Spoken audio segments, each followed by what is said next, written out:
اعوذ باللہ من الشیطان الرجیم بسم اللہ الرحمن الرحیم۔ بسم اللہ کی برکت کا واقعہ۔ کہا جاتا ہے کہ کسی علاقے میں قحط سالی پیدا ہو گئی۔ اس قحط سالی کی لپیٹ میں نہ صرف انسان بلکہ چرندوں پرند سب اس کا شکار ہو گئے۔ مویشی مالکان بے حد پریشان تھے۔ اس دوران ایک مسجد کے مولوی نے جمعہ کے خطبہ میں نہایت یقین کے ساتھ یہ بات بتائی کہ اللہ کا نام لے کر یعنی بسم اللہ پڑھ کر دریا کو حکم دیا جائے تو وہ بھی نافرمانی نہیں کرتا۔ خطبہ سننے والوں میں ایک چرواہا بھی موجود تھا۔ مولوی صاحب کی یہ بات اس کے دل میں اتر گئی اور اس بات پر اس کا یقین کامل ہو گیا۔ اس نے واپس آ کر اپنی بکریاں کھولیں اور سیدھا دریا پر چلا گیا۔ اونچی آواز سے بسم اللہ الرحمن الرحیم پڑھا اور دریا کو کہا وہ اپنی بکریاں چروانے کے لیے دوسرے پار جانا چاہتا ہے، اور اسے کہا کہ مجھے اپنے اوپر سے گزرنے دے۔ یہ کہہ کر اس نے اپنی بکریوں کو لیا اور دریا پر چلتا ہوا دریا پار کر گیا۔ دریا کی دوسری طرف کا علاقہ گھاس سے بھرا پڑا ہوا تھا۔ درختوں کے پتے بھی سلامت تھے کیونکہ کسی کو یہاں تک آنے کی رسائی نہیں تھی۔ اس نے خوب اچھی طرح اپنی بکریوں کو سیر کروایا اور واپس لوٹ آیا۔ پھر یہ اس کا معمول بن گیا کہ وہ بکریاں پار چھوڑ کر واپس آ جاتا اور شام کو جا کر بکریاں واپس لے آتا۔ اس کی بکریوں کا وزن دگنا چگنا ہو گیا۔ لوگ چونک گئے اور اس سے پوچھا کہ وہ اپنی بکریوں کو کیا کھلاتا ہے۔ وہ سیدھا سادہ اور صاف دل نوجوان تھا۔ اس نے صاف صاف بات بتا دی کہ جناب میں تو بسم اللہ الرحمن الرحیم پڑھ کر دریا پر چل کر اپنی بکریاں دوسری طرف چروانے لے جاتا ہوں۔ یہ بات سب نے سنی مگر کسی نے اس چرواہے کی بات پر یقین نہیں کیا کیونکہ یہ ناقابل یقین بات تھی۔ مگر بات ہوتے ہوتے مولوی صاحب کے پاس پہنچ گئی۔ مولوی صاحب نے اس چرواہے کو بلایا اور سارا ماجرا پوچھا۔ اس چرواہے نے مولوی صاحب کو ہی حوالہ بنا لیا کہ مولوی صاحب میں تو آپ کا شکریہ ادا کرنے والا تھا۔ آپ نے جمعہ کے خطبہ میں جو نسخہ بتایا تھا کہ بسم اللہ کہہ کر دریا کو بھی حکم دو تو وہ بھی انکار نہیں کرتا، تو میں تو بس آپ کے نسخے پر ہی عمل کر رہا ہوں۔ مولوی صاحب حیرت سے اس کے چہرے کو دیکھتے رہے۔ مولوی صاحب نے کہا بھائی صاحب ایسی باتیں تو ہم ہر جمعہ میں کرتے ہیں، فقط ان کا مقصد لوگوں کا ایمان بنانا ہوتا ہے۔ مگر بکریوں والا ڈٹا رہا کہ میں تو بس بسم اللہ کہہ کر پانی پر چلتا ہوں اور بکریوں سمیت پانی پار چلا جاتا ہوں۔ آخر کار مولوی صاحب نے صبح خود یہ تجربہ کرنے کی ٹھانی، جسے دیکھنے چرواہے سمیت پورا علاقہ بھی آ گیا۔ مجمع زیادہ تھا۔ مولوی صاحب نے ایک دو بار سوچا کہ انکار کر دوں کہ کہیں ڈوب نہ جاؤں، مگر وہ جو مولوی صاحب کو کندھے پر اٹھا کر لائے تھے اب بھی جوش و خروش سے اللہ اکبر کے نعرے لگا رہے تھے اور مولوی صاحب کے حق میں تعریفیں کر رہے تھے۔ آخر کار مولوی صاحب نے اپنے ڈر کو دور کرنے کے لیے ایک رسہ منگوایا۔ پہلے اسے ایک درخت کے ساتھ باندھا، پھر اپنی کمر کے ساتھ باندھا، پھر ڈرتے ڈرتے ڈھیلا ڈھالا بسم اللہ پڑھا اور دریا پر چلنا شروع ہو گئے۔ مگر پہلا پاؤں ہی رکھا تھا کہ پانی میں گر گئے۔ مولوی صاحب ڈبکیاں کھانے لگے اور پانی کے بہاؤ میں بہنا شروع ہو گئے۔ لوگوں نے کھینچ کھینچ کر باہر نکالا۔ مولوی صاحب کی اس حرکت نے چرواہے کو پریشان کر دیا کہ مولوی صاحب کی بسم اللہ کو یہ کیا ہو گیا، کیونکہ اس کا یہ روز کا معمول تھا۔ اس کے اپنے یقین میں کوئی فرق نہ آیا۔ اس نے بسم اللہ کہہ کر بکریوں کو پانی کی طرف اشارہ کیا اور خود ان کے پیچھے چلتا ہوا پار چھوڑ کر واپس بھی آ گیا۔ لوگ اسے ولی اللہ سمجھ رہے تھے اور اس کے حق میں نعرے لگا رہے تھے، مگر وہ سب سے بے نیاز سیدھا سادہ انسان تھا۔ وہ مولوی صاحب کے پاس پہنچا اور کہا مولوی صاحب میں آپ کی بسم اللہ کی تعریف سے کافی پریشان تھا، مگر پانی پر چلتے ہوئے مجھے آپ کی بسم اللہ کی بیماری کا پتہ چل گیا۔ اس چرواہے نے درخت سے بندھی رسی کی طرف اشارہ کیا اور کہا، مولوی صاحب یہ ہے آپ کی بسم اللہ کی بیماری، آپ کی بسم اللہ کی برکت کو یہ رسہ کھا گیا۔ آپ کو اللہ اور بسم اللہ سے زیادہ اس رسے پر بھروسہ تھا، لہٰذا اللہ نے بھی آپ کو رسی کے حوالے کر دیا۔ پھر کہنے لگا، مولوی صاحب آپ بھی کمال کرتے ہو، میں نے آپ کے منہ سے سنا اور یقین کر لیا، اور میرے اللہ نے میرے یقین کی لاج رکھ لی، مگر آپ نے اللہ کا کلام سنا مگر یقین نہیں کیا، لہذا آپ کو اللہ نے رسوا کر دیا۔ محترم عزیز دوستو، یہی کچھ ہمارا حال ہے، ہماری نمازوں اور دعاؤں کا حال بھی یقین سے خالی ہے۔ صدق اللہ العظیم۔ اعوذ باللہ من الشیطان الرجیم، بسم اللہ الرحمن الرحیم۔ السلام علیکم ورحمۃ اللہ وبرکاتہ۔ پیارے مسلمانوں، سورہ اخلاص وہ مبارک سورت ہے جو الحمدللہ ہر مسلمان کو یاد ہوتی ہے، اور اس سورہ مبارکہ کے فضائل بھی بے شمار ہیں، اور ان کا حصول بھی اللہ کی رحمت سے ہر ایک کے لیے آسان ہے، بس ضرورت توجہ اور اہتمام کرنے کی ہے۔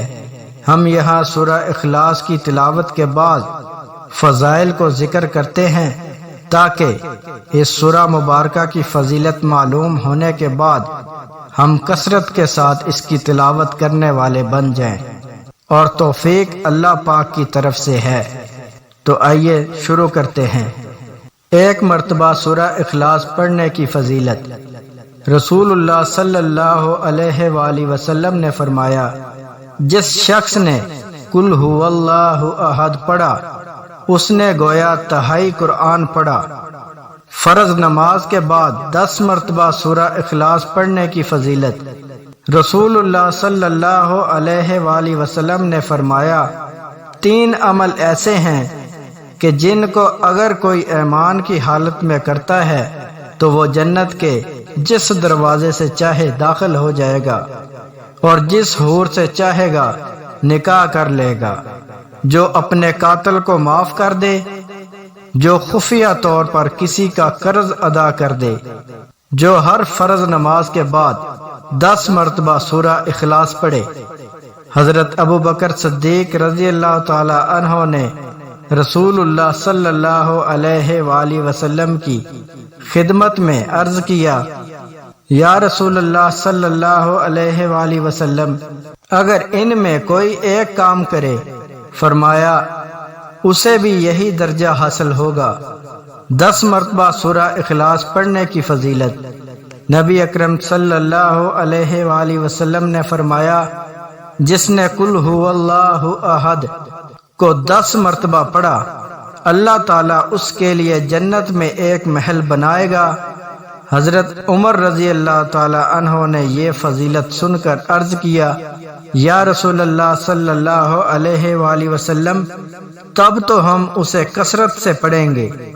آپ صلی اللہ علیہ وآلہ وسلم نے فرمایا، اللہ کے پاس کسی چیز کی کمی نہیں، اور وہ بہت پاکیزہ ہے، یعنی تم جتنا پڑھو گے اللہ تعالیٰ اتنے ہی محل تمہیں عطا فرمائے گا۔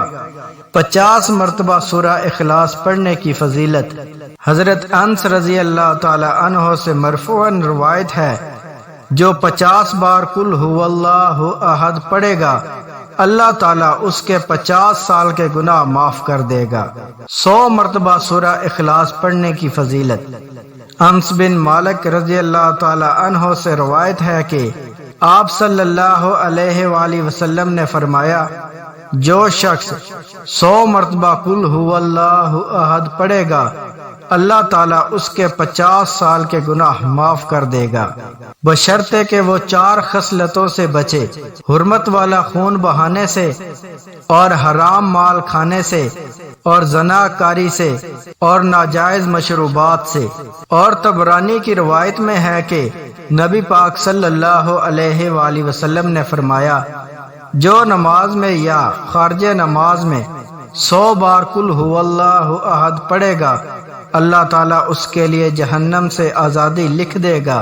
حضرت انس رضی اللہ تعالی عنہ سے مرفوعاً روایت ہے، جو دن بھر میں 100 بار قل هو اللہ احد پڑھے گا، اللہ تعالیٰ اس کے 200 برس کے گناہ معاف کر دے گا، مگر یہ کہ اس پر قرض ہو۔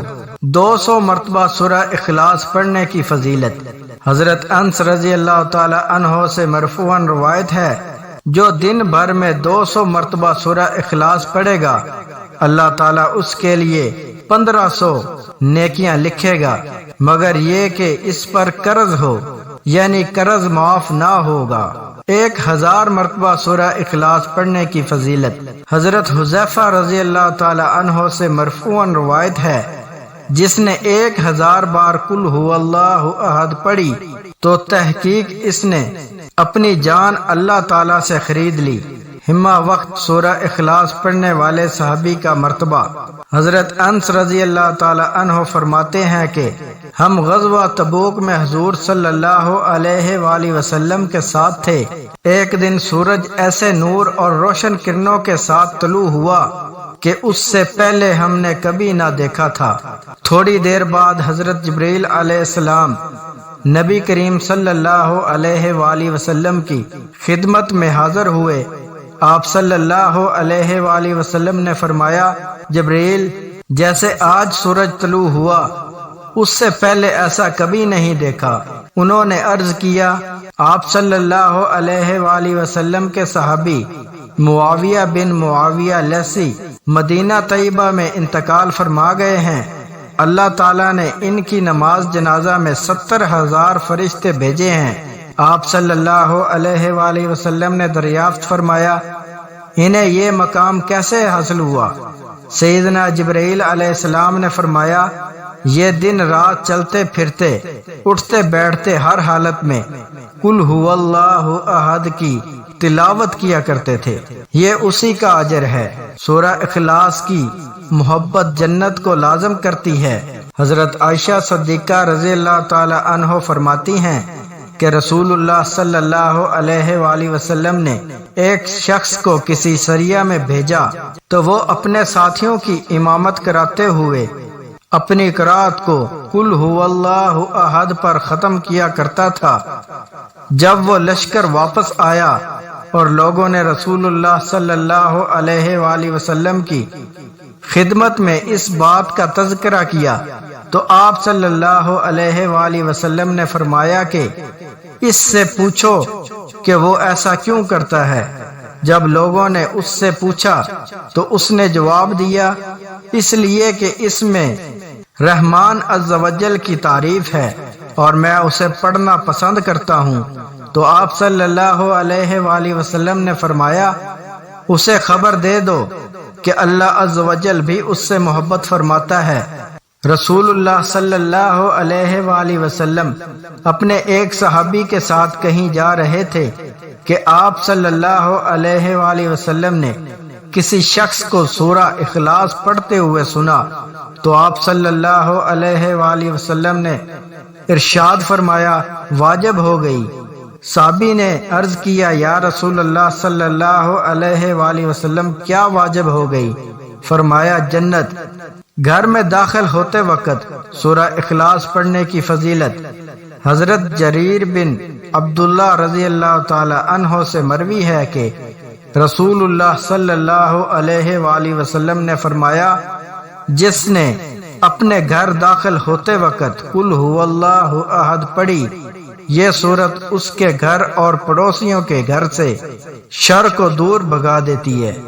اللہ پاک ہمیں سورہ اخلاص کی با کثرت تلاوت کرنے کی توفیق عطا فرمائے، آمین ثم آمین۔ صدق اللہ العظیم۔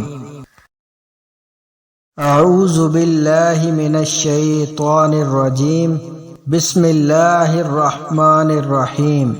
بے پردہ عورت پر اللہ کا عذاب۔ ایک واقعہ گلگت میں پیش آیا جس کے بارے میں بتاتے ہیں کہ ایک شخص قبرستان کے پاس سے گزر رہا تھا کہ اس نے کسی قبر سے یہ آواز سنی کہ مجھے نکالو میں زندہ ہوں۔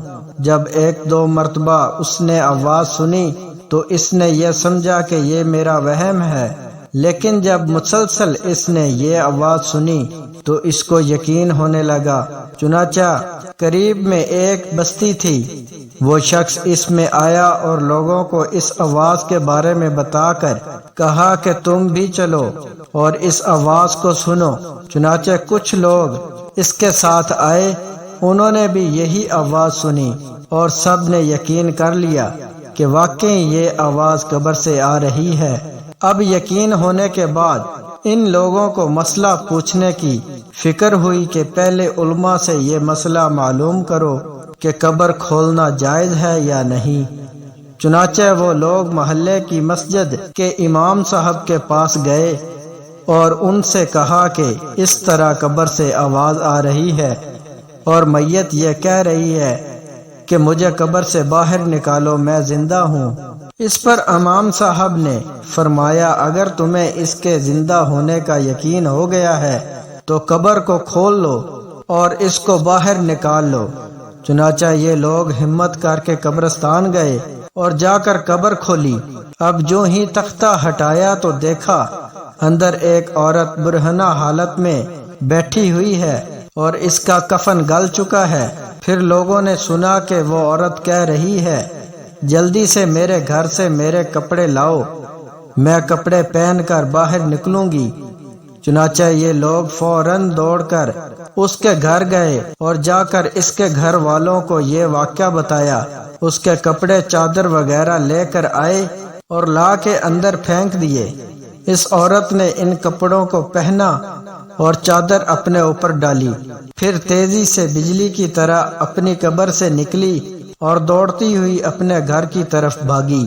گھر جا کر اس عورت نے ایک کمرے میں چھپ کر اندر سے کنڈی لگا لی۔ اب جو لوگ قبرستان آئے تھے دوڑ کر اس کے گھر پہنچے، ان کو وہاں جا کر معلوم ہوا کہ اس نے اپنے کمرے کے اندر سے کنڈی لگا رکھی ہے۔ ان لوگوں نے دستک دی کہ کنڈی کھولو۔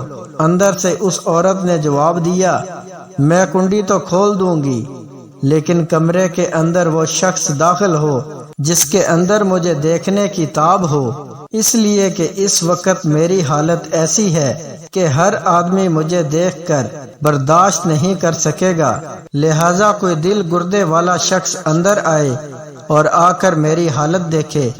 اب سب لوگ اندر جانے سے ڈر رہے تھے، مگر 2-4 آدمی جو مضبوط دل والے تھے انہوں نے کہا کہ تم کنڈی کھولو، ہم اندر آئیں گے۔ اس نے کنڈی کھول دی اور کچھ لوگ اندر چلے گئے۔ لوگوں نے اندر جا کر دیکھا وہ عورت اپنے آپ کو چادر میں چھپائے بیٹھی ہوئی تھی۔ جب یہ لوگ اندر پہنچے تو اس عورت نے سب سے پہلے اپنا سر کھولا۔ ان لوگوں نے دیکھا کہ اس کے سر پر ایک بھی بال نہیں، وہ بالکل خالی کھوپڑی ہے، نہ اس پر بال ہیں نہ کھال ہے، صرف خالی ہڈی ہے۔ لوگوں نے اس سے پوچھا تیرے بال کہاں ہیں؟ اس عورت نے جواب دیا کہ جب میں زندہ تھی تو ننگے سر گھر سے باہر نکلا کرتی تھی، پھر مرنے کے بعد جب میں قبر میں لائی گئی تو فرشتوں نے میرا ایک ایک بال نوچا اور اس نوچنے کے نتیجے میں بال کے ساتھ کھال بھی نکل گئی۔ اب میرے سر پر نہ بال ہیں نہ کھال ہے۔ اس کے بعد اس عورت نے اپنے منہ سے کپڑا ہٹایا۔ جب لوگوں نے اس کا منہ دیکھا تو اتنا خوفناک ہو چکا تھا کہ سوائے دانتوں کے کچھ نظر نہیں آیا، نہ اوپر کا ہونٹ موجود تھا نہ نیچے کا ہونٹ موجود تھا، بلکہ 32 کے 32 دانت سامنے جڑے ہوئے نظر آ رہے تھے۔ سوچئے اگر کسی انسان کے صرف دانت ہی دانت نظر آئے تو کتنا ڈر اور خوف معلوم ہوتا ہے۔ اب ان لوگوں نے اس عورت سے پوچھا تیرے ہونٹ کہاں ہیں؟ اس عورت نے جواب دیا میں اپنے ہونٹوں پر لپسٹک لگا کر نامحرم مردوں کے سامنے جایا کرتی تھی، اس کی سزا میں میرے ہونٹ کاٹ لیے گئے، اس لیے اب میرے چہرے پر ہونٹ نہیں ہے۔ پھر اس عورت نے اپنے ہاتھ اور پیروں کی انگلیاں کھولیں۔ لوگوں نے دیکھا کہ اس کے ہاتھ اور پیروں کی انگلیوں میں ایک بھی ناخن نہیں تھا، تمام انگلیوں کے ناخن غائب تھے۔ اس سے پوچھا تیری انگلیوں کے ناخن کہاں گئے؟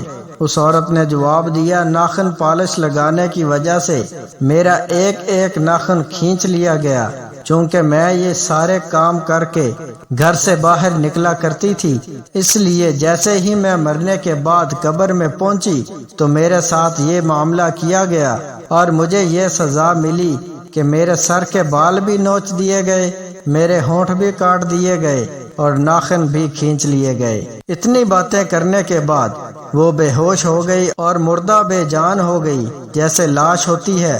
چنانچہ ان لوگوں نے دوبارہ اس کو قبرستان میں پہنچا دیا۔ محترم خواتین و حضرات، اللہ تعالیٰ کو یہ عبرت دکھانی مقصود تھی کہ دیکھو اس عورت کا کیا انجام ہوا اور اس کو کتنا ہولناک عذاب دیا گیا۔